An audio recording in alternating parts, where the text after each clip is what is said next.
ప్రస్తుతం మనతో పాటు రాజేష్ గారు ఉన్నారు, బీఆర్ఎస్పీ రాష్ట్ర నాయకులు. రాజేష్ గారు చెప్పండి, రోజు రాజీవ్ వికాస్ లో కావచ్చు, తర్వాత 60,000 ఉద్యోగాలు అన్నారు, 2 లక్షల ఉద్యోగాలు అన్నారు, 60,000 నియామక పత్రాలు ఇవ్వడం అనేది జరిగింది. సో ఆ సమస్యలతో పాటు ఈ రోజు మూసీ ప్రక్షాళన పైన కూడా బీఆర్ఎస్పీ ఫైట్ చేయడాన్ని ఏ విధంగా చూస్తారు? మేము ఫైట్ చేయడానికి, మేము మూసి బాగు చేయడానికి మేము వ్యతిరేకం కాదు.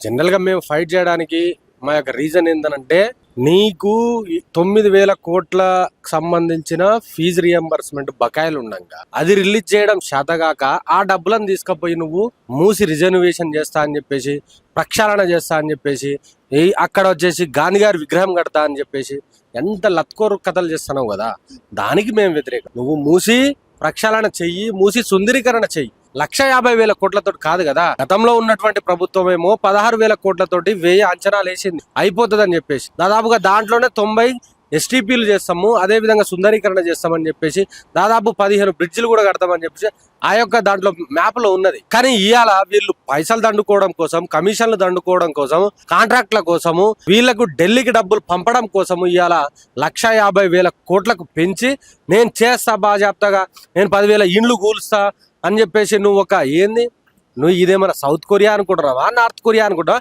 నువ్వేమైనా కింగ్ జామా? నువ్వు ఇది తెలంగాణ రాష్ట్రము, ఇక్కడ భారతదేశము, ఇక్కడ ప్రజాస్వామ్యం ఉంటది, ఇక్కడ రాజ్యాంగం ఉంటది. నువ్వు ఏందనుకుంటున్నావు? నీ ఎంత అనుకుంటున్నావా? నేనేమంటున్నా, ఇప్పుడు ఒక మంచి పని చేసేటప్పుడు 4 ఇళ్ళు కూలగొట్టు తప్పేంటి, దాని పునరావాసం కల్పిస్తామంటున్నారు. 4 మీరు గమ్మత్ చెప్తారేందన్నా? 10,000 ఇల్లు అంటే ఏందనుకుంటున్నా? 10,000 కుటుంబాలు రేవంత్ రెడ్డి ఇస్తాడా, మీరు ఇస్తారు? ఎవరు ఇస్తారన్నా? ఒక ఇల్లు ఒకటి వినండి. నువ్వు ఎందుకు కూల కొడతా అంటావు? ఆ ఇళ్ళని ఎందుకు కూల కొడతా? బఫర్ జోన్ లో ఉన్నది కాబట్టి నేను కూల కొడతా అని అంటారు. బఫర్ జోన్ లో ఉన్నాయా ఇవి? సరే, బఫర్ జోన్ లో ఉన్నది అనుకుందాం. నువ్వు కట్టేటువంటి హై రైజ్ బిల్డింగ్లు దేంట్లో ఉంటాయి? బఫర్ జోన్ లో ఉండవా? దీనికేమో పేదో నీళ్ళకేమో బఫర్ జోన్ అవుతుంది, మిగతా వాళ్ళకే బఫర్ జోన్ ఎట్లా కాదు?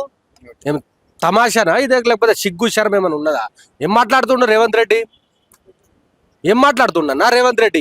అక్కడ ఒక ఇల్లు కట్టుకోవాలంటే దాంతో ఒక ఎమోషనల్ అటాచ్మెంట్ ఉంటుంది.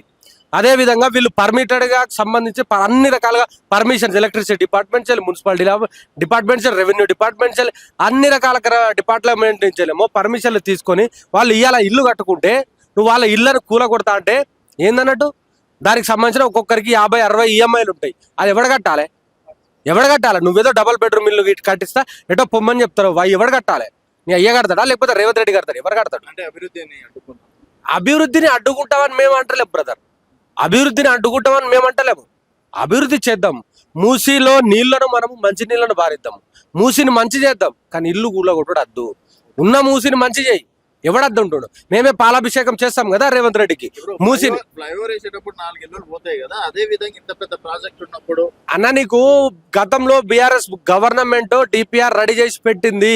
ఎన్ని ఫ్లైఓవర్లు వేసిల్లు, ఎన్ని ఫ్లైఓవర్లకు మార్కింగ్ ఇచ్చిల్లు, ఎన్ని మ్యాప్ చేసిల్లు అనేది.